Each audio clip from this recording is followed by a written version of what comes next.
Welcome to the Korea Pro podcast. I'm your host, Jeongmin Kim, the editorial director of Korea Pro. And I'm John Lee, the editor of Korea Pro. Join us for a weekly 15-minute conversation as we dive into the most pressing stories shaping South Korea and dissect the most complicated ones for you. From politics to culture, technology to society, we've got you covered. So stay ahead of the curve and never be sidelined again. So get ready for a fresh perspective on South Korea's news. This is the Korea Pro podcast. All right, everyone. Welcome back to another episode of the Korea Pro podcast. It is now Thursday, December 12th, a little after 2:30 p.m. And this morning, President Yoon Suk-yeol has declared an almost hour-long speech where he wasn't so apologetic as he was when he apologized for declaring martial law before. Now, Jeongmin, could you take us away, please?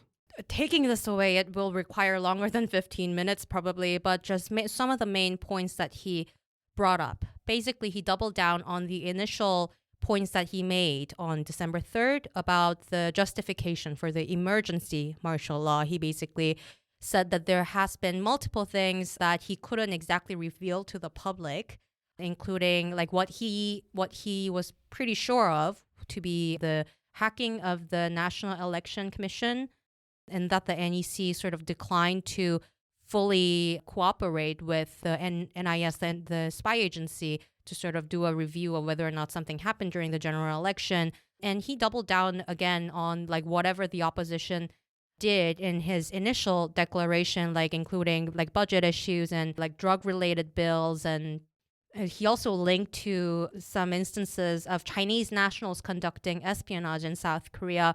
And he also he implied that this was also Democratic Party's fault for not passing the amendment, which we talked about before on this podcast during the whole Sumi Terry incident, the anti-espionage law, that they were against updating it. I'm not exactly sure that is the fairest way to put it.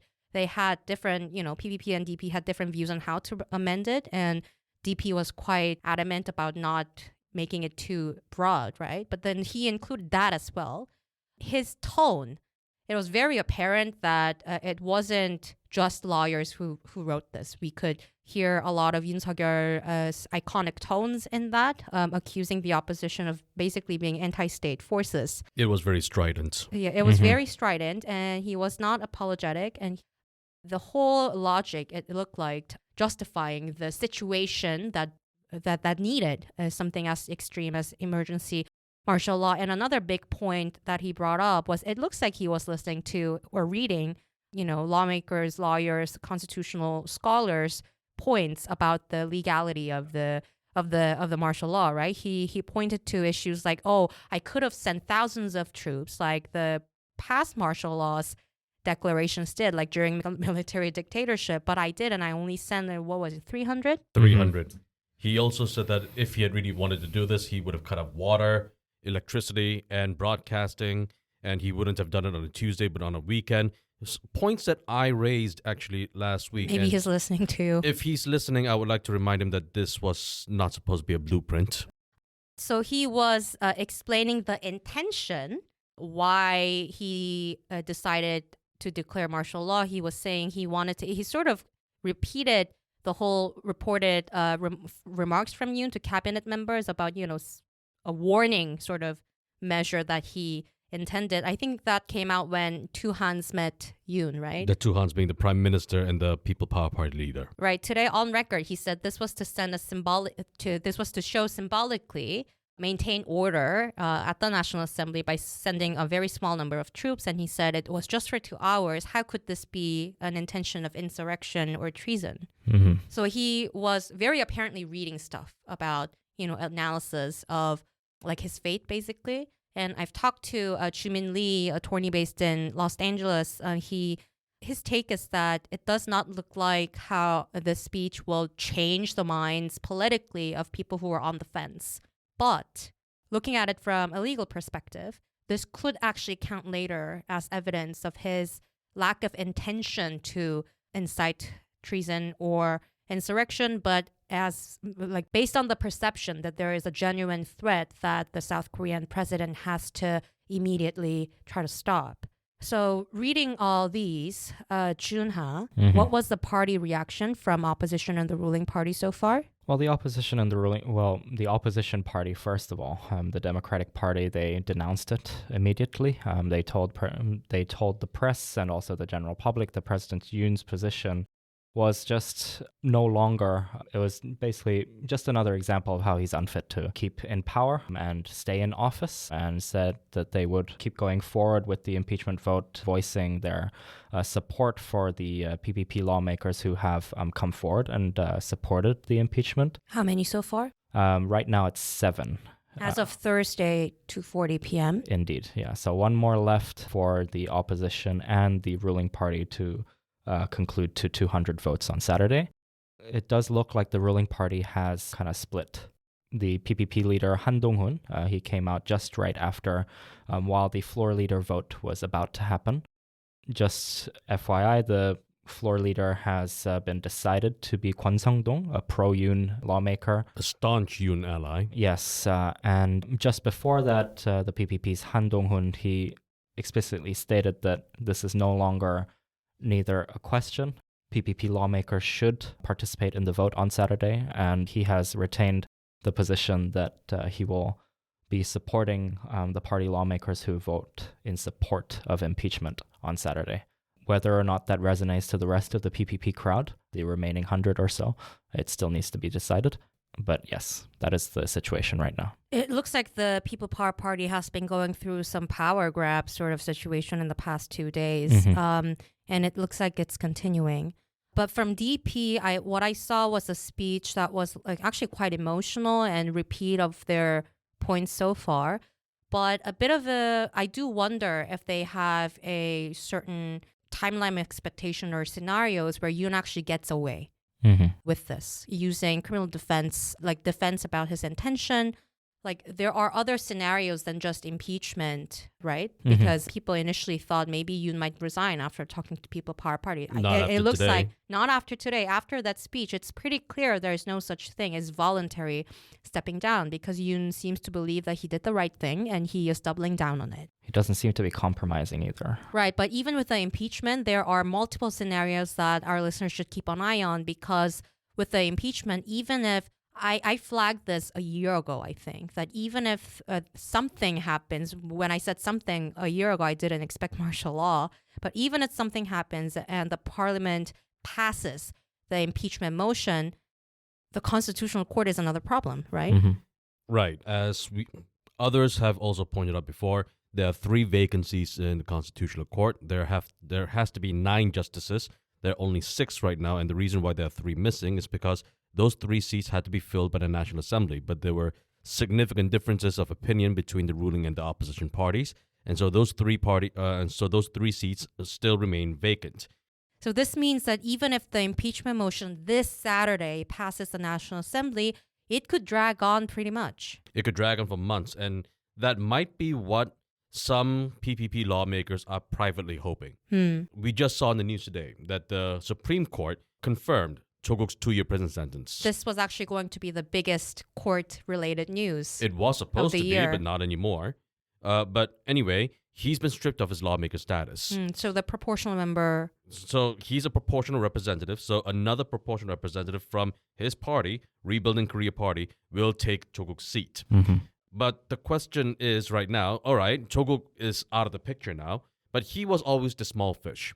The big fish is Lee Jae-myung, the Democratic Party leader, who has a lot of court cases ahead of him. He was already found guilty of one with a suspended sentence, and now there's a really big court case against him coming, which is about the cash payments to North Korea, about $8 million worth. That would be huge. Now, if the court finds him guilty of that, that would also strip him of his leadership status, of his lawmaker status. And so that might be what... And can't run for office. And that's what a lot of the People Power Party lawmakers who either boycotted the vote or who don't want to vote for impeachment are really hoping for. Even if they lose the presidency to the opposition party, they just don't want him specifically to replace Yoon. And unironically, in Yoon's speech just this morning, he actually directly implied about this, mentioning the reason why the opposition is pushing for my immediate impeachment is because they have a leader who's facing legal challenges and they want to make him into a president.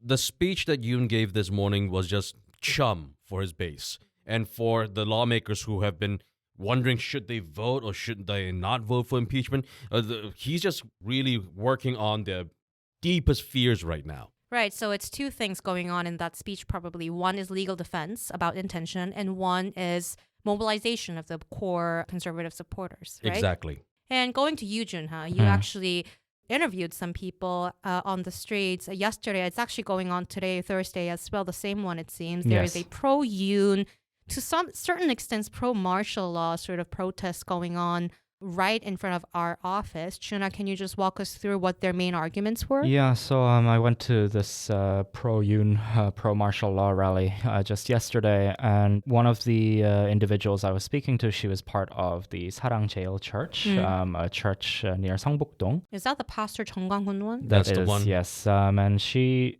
immediately said, and I quote, martial law is perfectly justified. We've been demanding it for a long time. We saw it, the fraudulent election. So she's basically sort of supporting what Yoon's statement was this morning, prematurely. And she's also said that she takes all of her news stories and takes all of her information from the YouTube channels that she watches. She says that the media in the country is all controlled and taken over. She referred to Pastor Jeong Kwang-hun, the far-right pastor, who we've seen in these rallies, or leading these rallies, that one of his channels was taken down by North Korea, despite the fact that it was on YouTube.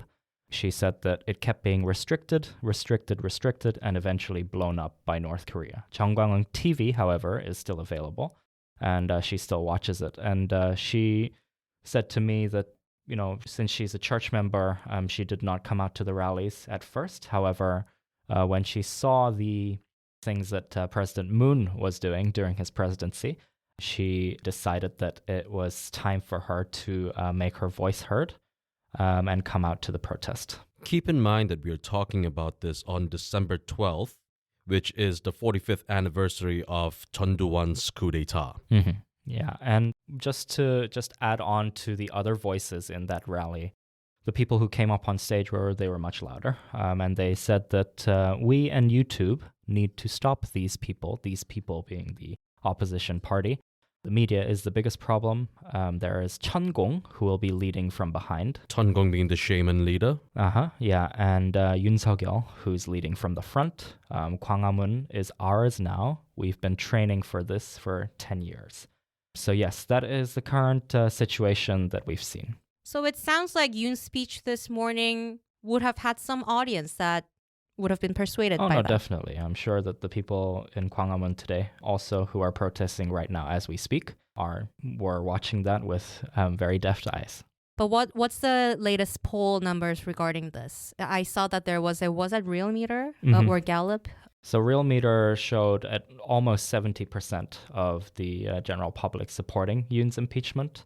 Lee Jae-myung's presidential hopes or whatsoever are quite strong at the moment. It's at 36%. You mean people who support him as a leader? Indeed. As the next potential president. So that was a big change. So just stepping back a little bit, we have, I'm pretty sure I've never seen the conservative region and older generation support Lee Jae-myung as number one pick for the next presidency. So this is a very big change, actually. The TK region, as it's popularly called, has always been the conservative bastion. But yes, even Lee Jae-myung is leading there. And only 7% in comparison to Han Dong-hun, who's so Han Dong-hun lost a lot of support. Indeed. Well, Han Dong-hun has never had much support anyway. Even after But it was above 10%, I believe. It was at one point, but after he became party leader, when he started to move away from the president, there was already that schism within the ruling party, the pro-Han and the pro-Yoon votes. And now that he's been flip-flopping back and forth,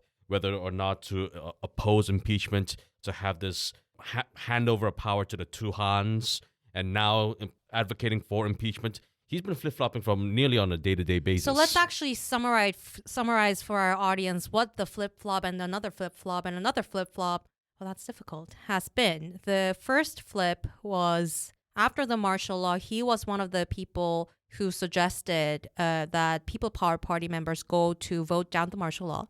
He said that the martial law was a wrong direction. But after that vote, which he strongly pushed, for the lawmakers to oppose that martial law, to lift it. Then he immediately said, yes, but impeachment is not the step that we want to take. After a bit of a, tug of war between different, party members and prime minister, of course, and after talking to Yoon, prime minister and Han Dong-un came out and said that Yoon will be completely excluded from presidential duties, which turned out to be not true because he, cleared a bunch of documents, including resignations.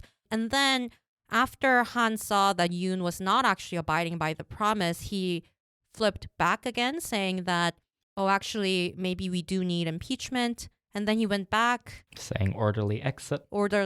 And then now he's back again. Yes. So he's back again for impeachment. Yes, he's been going back and forth, and I think that's basically the cusp of why the Real Meter poll showed that he's only at 7% of the general public support. Coherency. The conservative base hates him. The progressives hate him. He just does not have much support from almost anyone beyond that very small number. He's lost quite a lot of trust with the people. And this Saturday is the impeachment motion voting, second round. When is it? 5 p.m. 5 p.m. Yes. 5 p.m. But last time they said 7 p.m. and then made it into 5 p.m. So it might change. I think it'll stay at 5 p.m. Stay at 5 p.m. Yeah. And probably there will be larger crowd in Yeouido than last time, I imagine. I imagine so, yes. We might see similar numbers, but yes. Cool. Let's actually move on to non-martial law related topic. I forced John this week to maintain some coverage of non-martial law related topics for executive briefing, because it's not just martial law, but what has been going on the finance side? Well, it is not completely unrelated. It is somewhat related. We do have to begin with the budget that was just passed. It was the first time in South Korean history where the opposition passed its own national budget without any input from the government, and the government being in its current status as a state as it is. Now, we have to remember that one of the reasons that Yoon cited when declaring martial law was what he called budget impeachment. And that's because among one of the negotiating tactics that the opposition employed to try to get its budget passed was slashing a lot of the budgets for key government sectors, such as the presidential office. And so what eventually happened yesterday being Wednesday, was that the opposition passed a budget that cut 4.1 trillion won from the budget. That's about $2.9 billion. And so this is going to have somewhat of an impact, because if this really cuts what the president says, it will truly impact his administration's ability to govern, such as the presidential office, then the presidential office might not have the funds that are necessary to actually have some immediate foreign policy objectives, for instance. And so because of this kind of real uncertainty going on right now, the finance ministry, along with the Bank of Korea and all other government ministries and agencies that are dealing with economic matters, they got together. And the phrase that they've been repeatedly using is unlimited funds. They've been saying that they will inject unlimited funds, liquidity, into the economy to ensure that the economy doesn't suffer too much from all this uncertainty. There has already been some capital flight that has occurred, but exports have not been significantly impacted, at least according to the Trade Ministry today. But if this It's been a week. It's been a week. If this goes long term, as we fear that it might, and we have to consider that in January, Donald Trump is coming into office. And Donald Trump's not going to wait for South Korea to get its act together. Donald Trump's going to come and say, hey, South Korea, I want to make some deals. Oh, you're not ready to make some deals? Then how about some tariffs instead? And so if these kinds of things happen really quickly and the South Korean government is not able to mobilize and try to counter whatever changes that might be coming from Washington, the numbers that the South Korean governments are saying is still stable might not remain stable for that much longer. Remember that good old time when we thought Trump would be the biggest risk in the next 5 years or so, 4 years or so? That was about a week ago, and we were very young and naive back then. I kind of missed that. Korea Pro, your definitive business intelligence resource for all things South Korea. Subscribe to our daily executive briefing on the most pressing issue of the day and a summary of key Korean and international news. Benefit from our analysts' original perspective on South Korea's economy, politics, security and society. The Monday Week Ahead newsletter helps you stay ahead of the curve for upcoming business and political events. Need to catch up? Our weekly podcast recaps recent developments. Trusted by leading corporations, government agencies, and research institutions, Korea Pro delivers essential business intelligence daily. Stay ahead in South Korea's rapidly evolving environment. Visit koreapro.org/podcast. Korea Pro, never be sidelined again.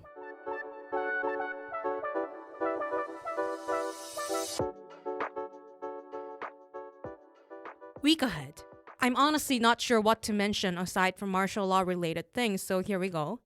We have to keep a very close eye on the investigation against the cabinet ministers that were in the meeting right before the martial law. This is not just because they will testify about what happened that night, basically, and what they heard, whether or not they agreed or disagreed. This actually will impact, potentially, The presidential line of succession. yes, the governance, like whether it will be really stable and competent, because there is a pecking order in the 정부조직법, the government organization law, and it looks like a whole lot of them, 11 of them, were in the meeting. And if the investigators decide that they might not be, appropriate to Serve as acting president. then we have a problem. Other things that we have to keep an eye on, if the impeachment motion passes on Saturday, next week we will see a very rapid development of this going to the Constitutional Court, and what the People Power Party will do to basically figure out their plans for the next presidential election. One way or another, it's just going to be another can of worms. Speaking of can of worms, we are going to do a very short webinar on Tuesday Korea time, and I believe that will be Monday US time, to basically examine these kind of worms. We'll be talking about the legal aspects, the security aspects, and we'll be talking about the political aspects of it as well. And so we'll leave a link in the show notes descriptions. So please click on it if you'd like to participate. It's open to public. And that's a wrap. Thanks for tuning in. If you want to know more, sign up for our daily executive briefings. We brief you on all you need to know from the past 24 hours and why they matter every morning in your inboxes.